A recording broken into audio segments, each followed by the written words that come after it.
Backpacks for Uganda project launch was made possible by Appalachian Healthcare Co-workers of Boone, North Carolina, Church of the Ascension Children of New York, New York, and St. Luke's Episcopal Church members of Boone, North Carolina. Thanks for jump-starting the project.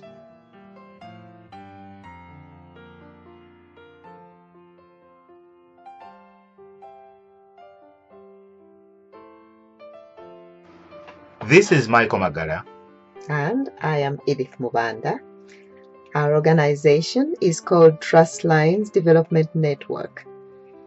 It is a non-profit organization with headquarters in Boone, North Carolina.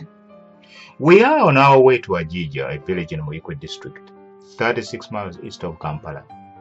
Short distance as that sounds, it takes about 2 hours to get there because of the very bad road conditions.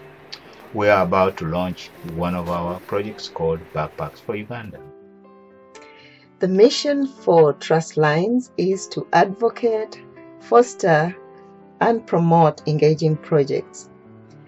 These activities are hands-on and they need to be sustainable. Trustlines provides resources as well as education to help alleviate poverty. The passion to minimize poverty and improve living standards in Uganda was really born out of a desire for both of us to give back in some way to a community that raised us until we left Uganda. Over the years, we have donated and participated in various causes. Although some of the activities blossomed more than others, we decided to address the poverty problem systematically and through specific projects. That's how we formed Trustlines Development Network. This organization involves more people and benefits the larger rural population. Now, the Backpacks for Uganda documentary would not be complete if we omitted background information.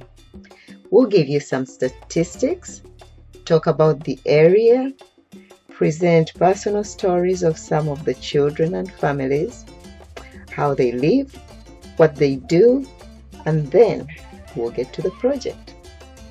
Despite the poverty, the people are some of the friendliest and happiest in the world.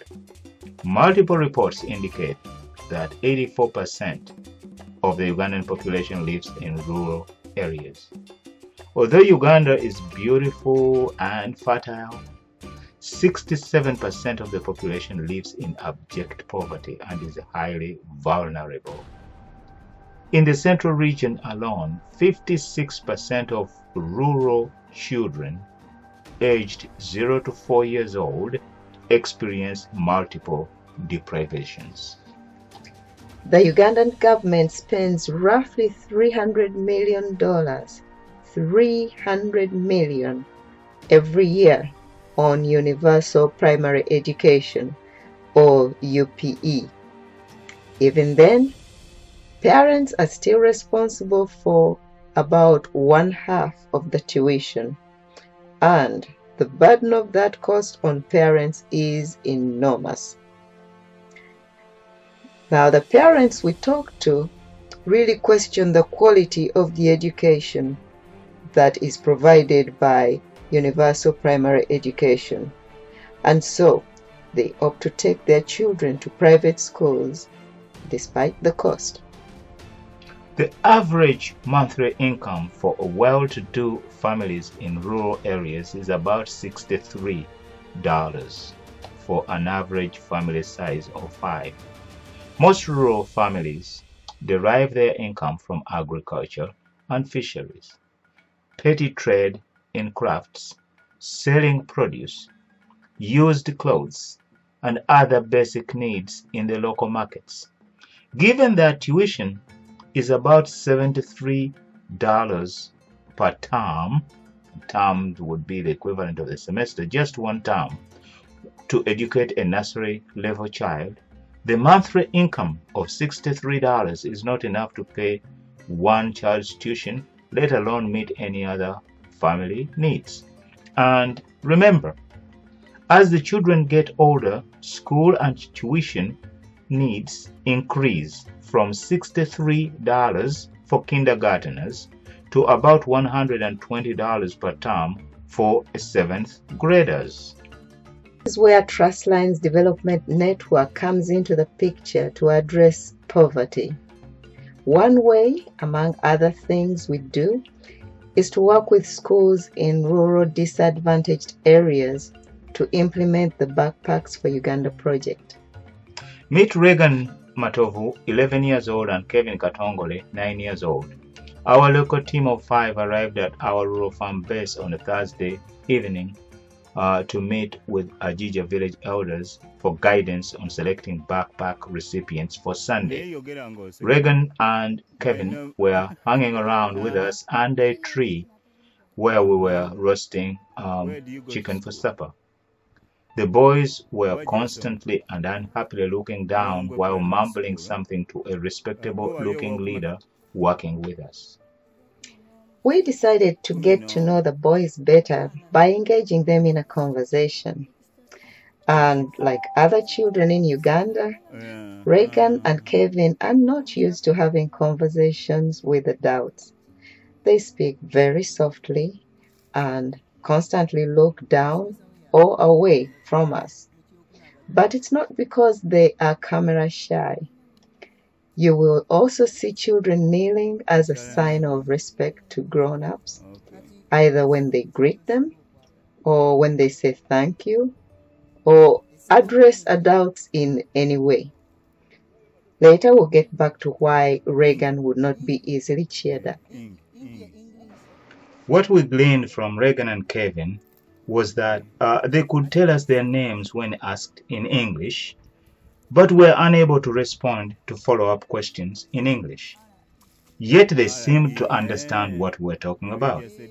So they went on to tell us where they go to school, like which schools they attend, how they performed in the last semester, in what grade they are, their teachers' names, their favorite subject, which was English, their most difficult subject, which was religious education, and they went on to tell us when they are supposed to be going back to school, which was the following February. They also provided us with a list of what they need to take back to school. And the list included things like pens, pencils, geometry set, uniform, exercise books. They also had already obtained some of the items on the list they provided us. We then noticed the worn-out t-shirts they were wearing. They were t-shirts likely donated from the United States and ending up in the local market, where they probably bought them. We made a big deal out of what was written on them, because one of them said USA Army, and the other one said misunderstood. Never seemed to warm up to our dialogue, and we did not know why. But we had kept the kids long enough and decided to dismiss them with, okay, come back tomorrow and we'll talk some more. However, it seems that Regan and Kevin were not about to leave anytime soon, so we eventually asked, exactly what is it that you need? You look very sad, and you've been standing here for quite some time. We later learned that Regan had done some work on the farm, but had not been paid the 1,000 shillings, equivalent to 29 US cents. He was owed. And Kevin was even owed more, 2,000 shillings, worth about 59 cents. The boys claimed they had been asking for their money for weeks to no avail. And now this is when Michael did something spontaneously that was heartwarming. He reached into his pocket and gave each of them 1,000 shillings more than they were owed. The change in their demeanor and the smile on their faces were enough. They knelt down to thank Michael again and again, grinning with delight We also backtracked and asked them what work they had done to be owed that money. They explained that they did a lot of manual work and at the farm. They moved heavy stones from one area to another. They got scratched by thorns and metal, so they said, and they had not been paid, in spite of making multiple trips to request for the money. Michael used this opportunity to speculate that each of them could use a backpack and perhaps school supplies, and asked them to return on Sunday. They were extremely delighted and ran away giggling and very, very happy. Kevin and Reagan portray a cross-section of a typical rural Ugandan kid. With all the trials and tribulations of being poor, this could include, but is not limited to, starting school late due to lack of funds, not having the back-to-school materials requested, going hungry, doing odd jobs to supplement the family income and not being paid on time, among the many, many other things. So, but this case, adults similarly experience late payments for work or no payment at all.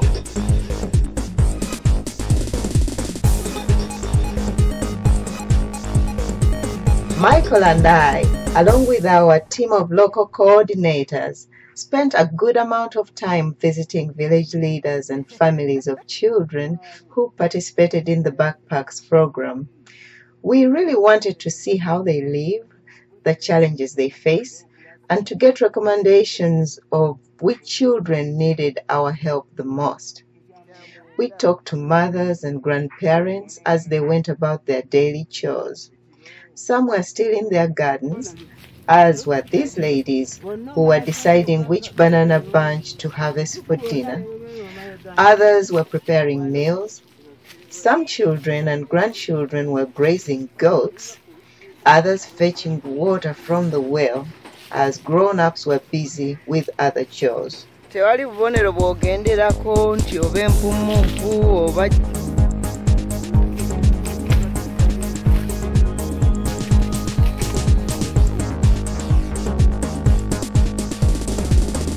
We got some insights in how deep-rooted the poverty problem is. Even though we grew up in Uganda, it was rather heartbreaking to see such great need, and the economic disparity is so apparent. But getting to know the family members and playing with the children before inviting them to the occasion was highly informative.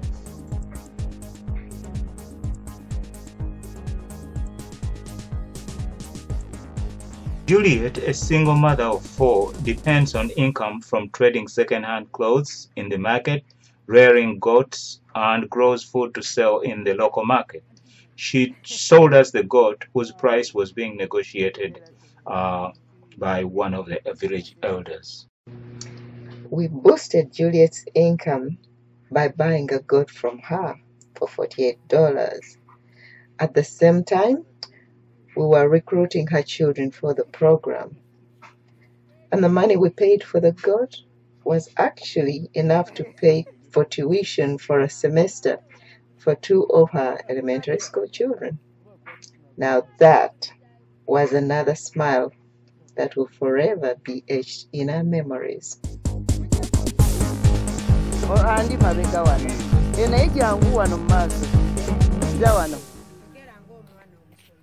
Sembera yoko ekasimairo nkalaba kalungi okufa obufi otyo wamma nkalabidde ddala amanyago kati ate eddoboozi teribi tebajja kumanya linnya lyo kubanga Lawrence Magembe weddira ki akabbiro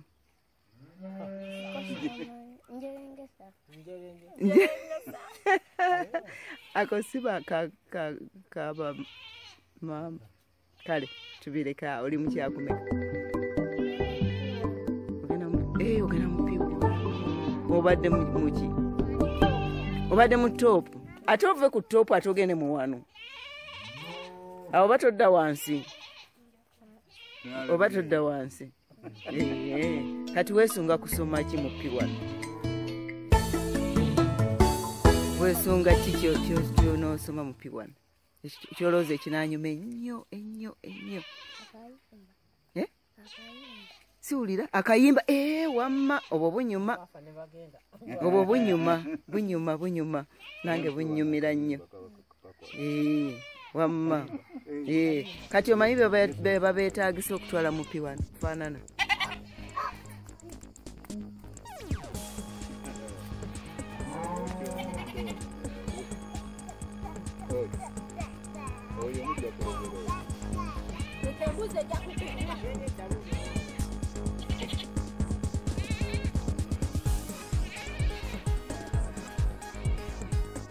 kakati ate mwotwalire ebitabo ate mbadde nga nti mubaddemu engoye ozitaddewa naye ensawo nnungi nno leka tulabe bwefaanana ensawo nnungi njagadde kakati ssebo gwe ali mu kyomwenda tubuulire ku mannya go ani Deewo olina emyaka emeka? Gwe Deewo oli mu kyakumeka? Oli mu kyamwenda. Olina emyaka emeka? Olina emyaka 9. Oli mu kyamwenda weeyagala. Olina akayimba koyagala otuyimbiremu? Tuyimbiremu.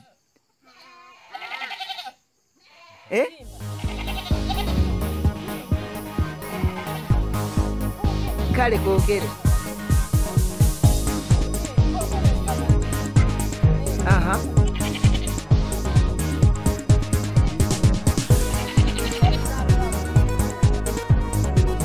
Okeerabidde onootuyimbiramu enkya kale naye tweyanzisa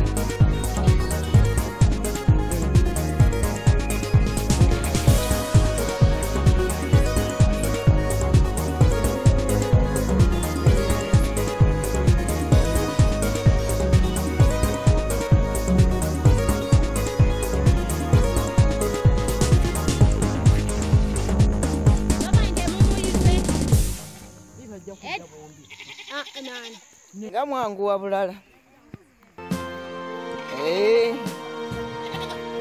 luli mbadde ngamba nti mutulese wala bulala naye mutambule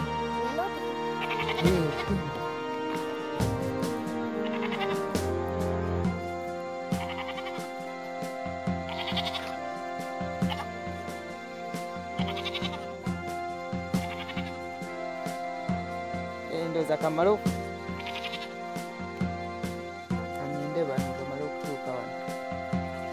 kulikeeyo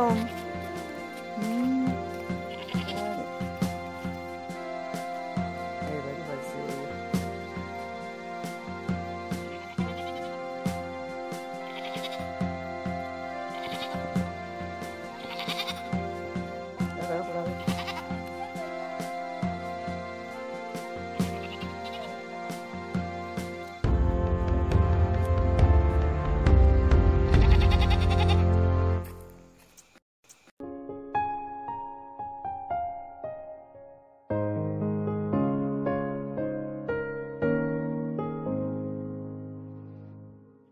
In the local market, a mixture of used and new goods are sold together. Most of the new items in the markets are made in China. Some people sell milk, others roasted corn, fresh fruits, and vegetables. Roasted and cooked foods, including pork, meat, chicken, corn, and mini meals, are popular items of trade and consumption. Used household items such as pots, pans, and other kitchen utensils can be found, along with soap, bedding, and other used clothes and shoes. These type of markets are only held on Sundays and are the last remaining hours before sunset. This is where you come to bargain. The seller usually suggests a price, but it's an understood rule that the buyer counter offers and all prices are negotiable. The locals know never to accept or pay for the first suggested price and always seek the lowest price offer. The seller, on the other hand, is not expected to accept the first counter offer. Music from the local radio stations can be heard playing in the background while strolling through the markets. Some kiosks selling tomatoes, bananas, pineapples, mangoes, and other necessities are also run through the markets. Most of these people conduct business with their children at the kiosk all day. We often gave little kids we found hanging around with their parents matchbox cars. Of course, both the kids and the parents were delighted with the unexpected gifts that occupied the children's time while the parents were at work. Here you will find a child honoring an adult by kneeling down in gratitude of the gift.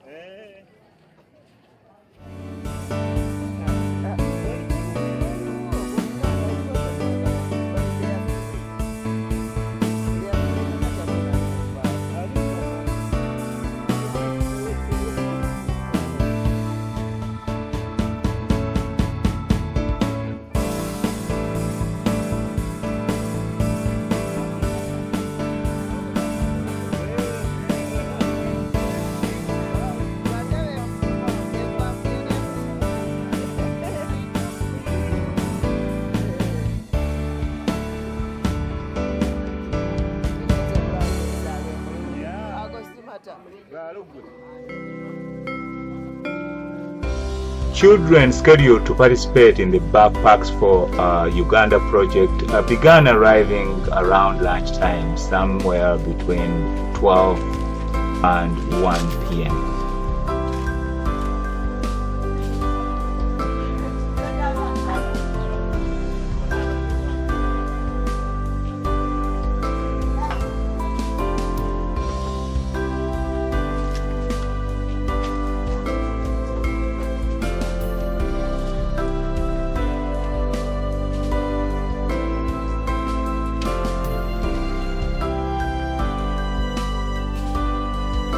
The children arrived wearing their Sunday best and proceeded to register with Miranda Ziraba, our local educator. Asinga kunyumirwa kusoma ki?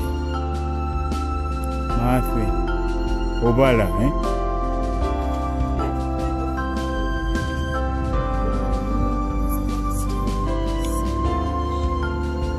Said what is Stephanie?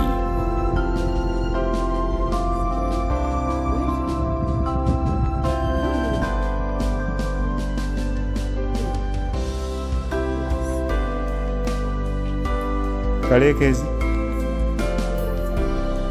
ate nga bwagaye enjalo zali akoki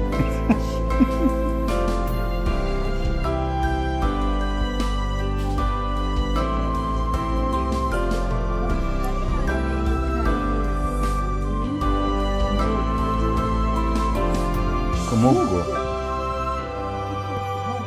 bituufu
Edith Mubanda, and I'm with Professor Michael Magala.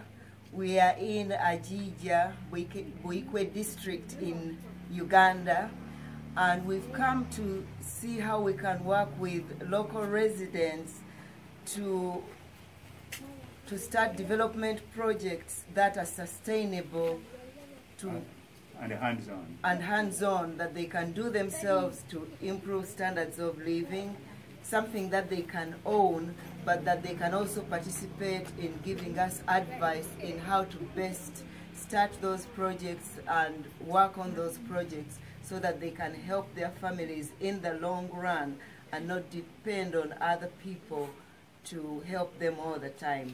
And right now we've got three ladies that I'll let introduce themselves and tell us what they do, who are local residents that we've started working with and talking with to help us negotiate how we can do this. How we can best help them. Yeah, cutting up. Tula bozo yogera bogeze mu kamera nyenyole amanya go nibikwata ko bitonotono tudeko no nawo. Amanya gange this is Nachiwala ndi wano Buikwe district Ajija.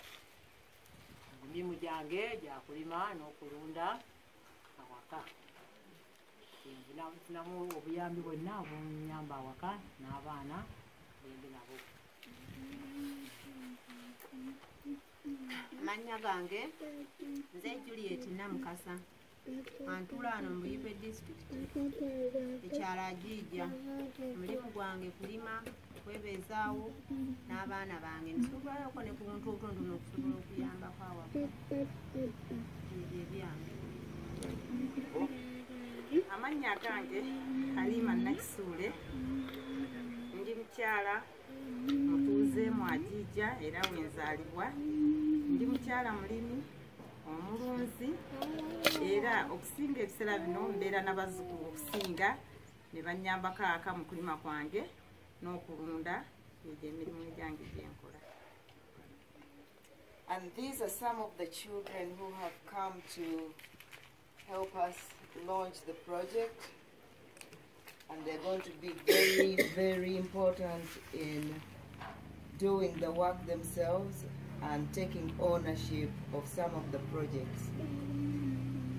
So what we're going to do now is to get started by helping with a few back-to-school supplies, one of which is going to be backpacks for Uganda, and we will give each of them a backpack, we'll give them some pencils, we'll give them some exercise books to help them get started with school when the term starts.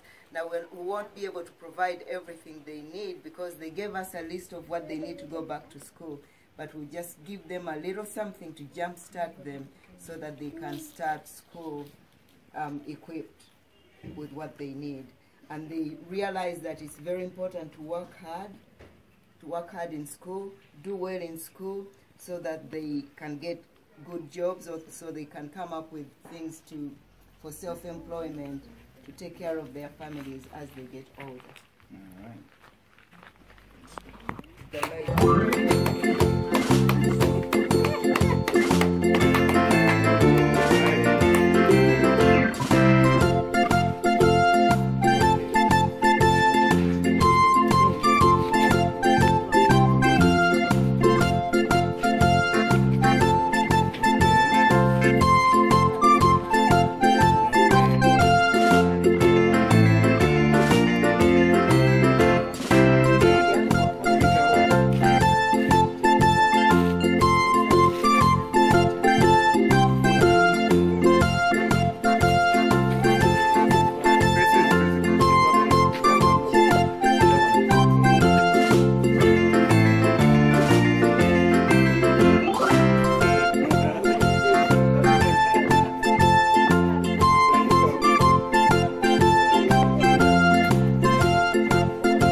Although it was lunchtime and the children were hungry, they were orderly, well-behaved, and patient. We ordered enough sodas for each child to have a whole bottle of soda. No sharing. That translates into a feast for these kids. Soft drinks are still mainly used on special occasions like weddings and Christmas. And many times people have got to share a bottle. What a treat they had. One bottle for each child. More memorable smiles and grins in our minds. Now those children can focus on learning while the parents focus on tuition and uniforms.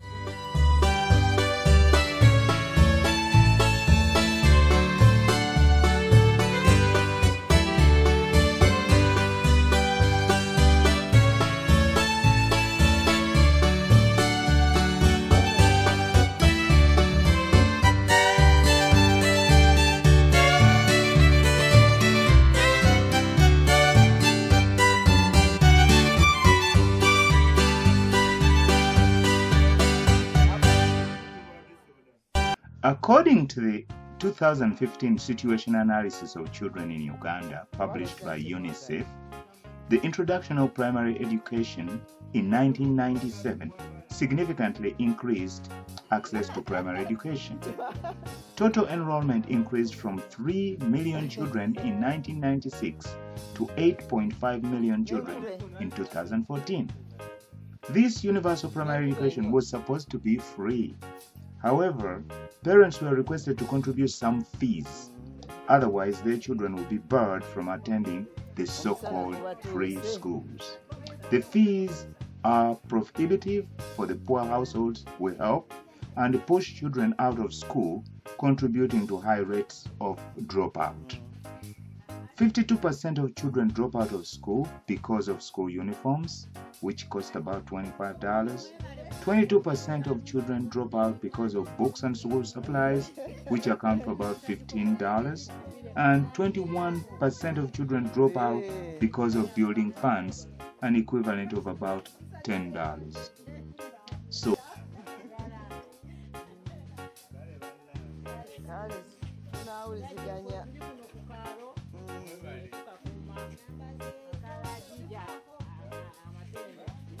the backpacks launch was a success.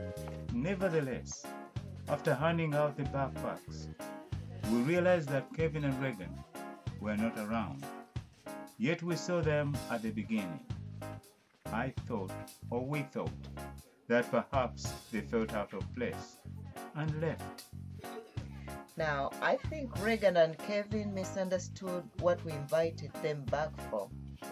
They probably thought that it was to do some work at the farm, and this time be paid promptly.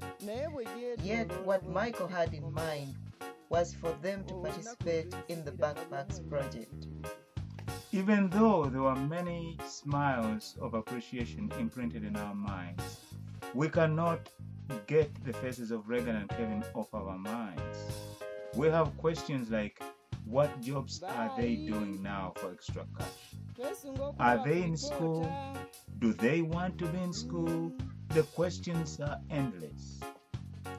Now, the next time we go to Uganda, we hope to look for Reagan and Kevin to learn even more about them. We really want to help them and other children like them to either get back in school or at least learn an employable skill. A backpack, pencils, a notebook, and other school supplies for one elementary school child costs about $25. All the children deserve at least that. With your help, this is doable. We thank you for your support in this project. We ask everyone who can to partner with us to give a helping hand to children like Reagan and Kevin be ready for school. And you can do this by participating in the Backpacks for Uganda project.